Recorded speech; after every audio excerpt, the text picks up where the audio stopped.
अस्सलाम वालेकुम दोस्तों, वेलकम टू निकलू टॉक चैनल। दोस्तों आज हम बात करेंगे support and resistance. Forex market हो या क्रिप्टो मार्केट हो तो उसके अंदर जो टेक्निकल एनालिसिस है वो बहुत इंपॉर्टेंट है। तो सपोर्ट से क्या मुराद है?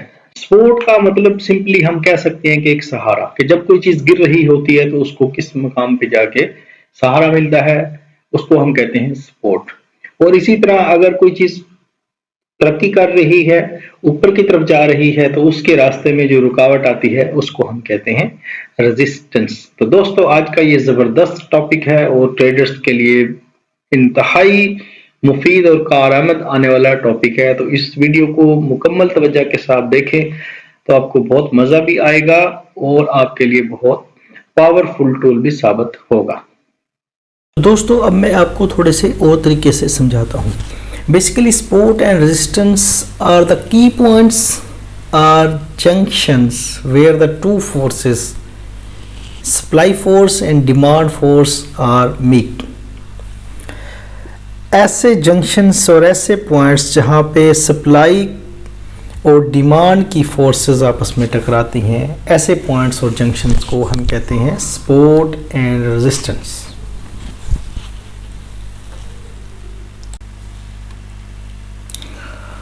तो दोस्तों सप्लाई एंड डिमांड की यहाँ बात करेंगे। सपोर्ट एंड रेजिस्टेंस को समझने के लिए सप्लाई एंड डिमांड का कंसेप्ट क्लियर करना बहुत ज़रूरी है।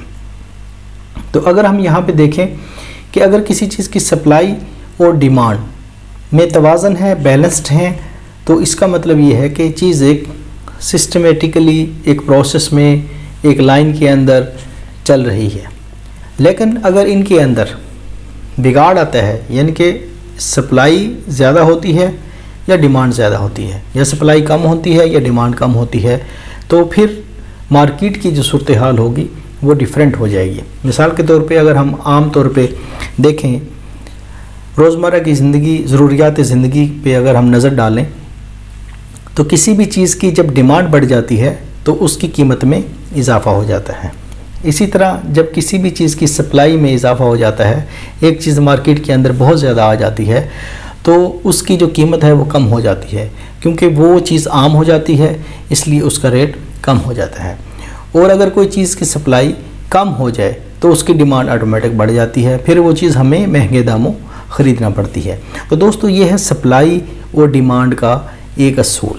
नॉर्मली अगर इसमें बिगाड़ आएगा तो फिर सूरत हाल मुख्तलिफ हो जाएगी।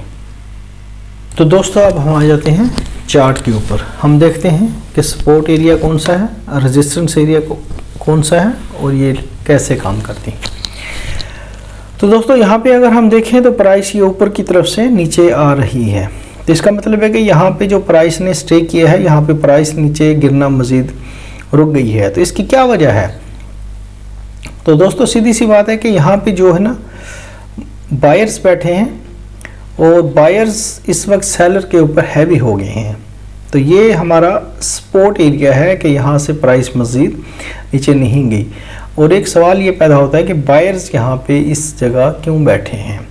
तो दोस्तों आप देख रहे हैं कि प्राइस ऊपर से नीचे की तरफ आई है, तो इसका मतलब ये है कि प्राइस अप से डाउन आई है, तो रेट काफ़ी यहाँ तक काफ़ी कम हुआ है, प्राइस में काफ़ी कमी आई है। तो इसलिए बायर्स यहाँ पे अपने ऑर्डर लगा के बैठे हैं। तो जैसे ही प्राइस यहाँ पे आती है तो बायर्स एक्टिव होते हैं और वो प्राइस को वापस ऊपर की तरफ धकेल देते हैं।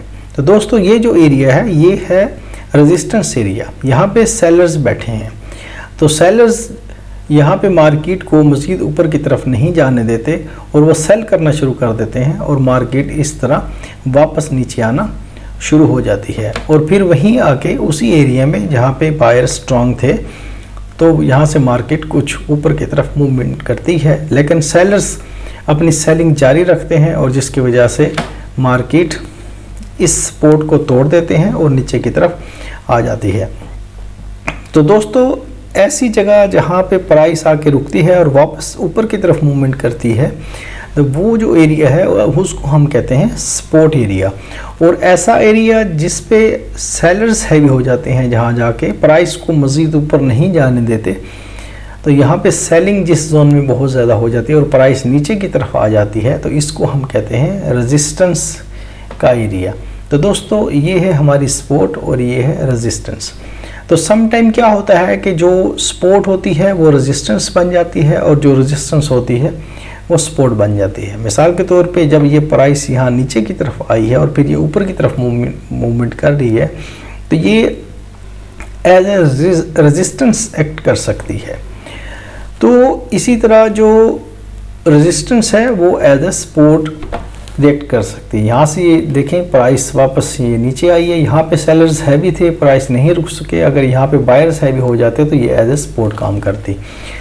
तो ये डिपेंड करता है कि प्राइस इस वक्त किधर है। तो दोस्तों कंसेप्ट ये क्लियर करना था कि ये बायर जोन है और ये सेलर जोन है। तो यहाँ पे डिमांड बढ़ जाती है प्राइस की और यहाँ पे बायर्स हैवी हो जाते हैं और यहाँ पे सप्लाई बढ़ जाती है और यहाँ पे सेलर्स एक्टिव हो जाते हैं और प्राइस को नीचे ले आते हैं। निकली टॉक चैनल पे आने का बहुत बहुत शुक्रिया। चैनल को सब्सक्राइब कर लें, लाइक कर लें और ये वीडियो अपने दोस्तों के साथ शेयर कर लें।